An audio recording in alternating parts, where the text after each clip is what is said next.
Hello साथीहरू, good morning. अब च्याउ रेडी भइरहेको तपाईँले देखिराख्नु भएको छ है।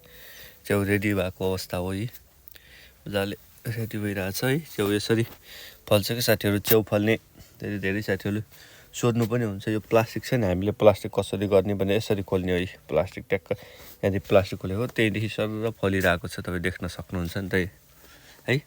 मजाले च्याउहरू फलेको तपाईँ देख्न सक्नुहुन्छ है। यसरी ट्याक्क आइरहेको छ है च्याउ। साथीहरू तपाईँहरू देखिन्न भने मजाले है, एकै ठाउँ त्यो आउँदैन नि त। जस्तै यसबार यी फलिरहेको छ, यसबार हुँदैछ, यसमा यस्तो छ है। ट्याक्क लान है, सबै बलबाट आउँछ, एकैचोटि पनि आउँदैन।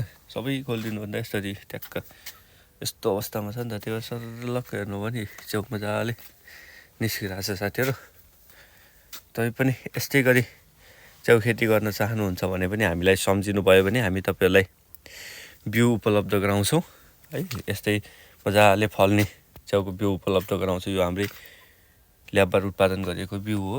सँगै तपाईँहरू च्याउ पनि खेती गर्न चाहनुहुन्छ भने बिउ पनि उपलब्ध गराउँछौँ, आवश्यक अन्य कुराहरू पनि उपलब्ध गराउँछौँ। सँगै तपाईँहरू च्याउ बेच्न चाहनुहुन्छ अथवा च्याउको कारोबार गर्ने हुनुहुन्छ भने पनि हामी तपाईँहरूलाई च्याउ पनि है मजाले हुन सक्छ, च्याउ पनि उपलब्ध गराउन सक्छौँ भन्ने कुरा जानकारी गराउन चाहन्छु।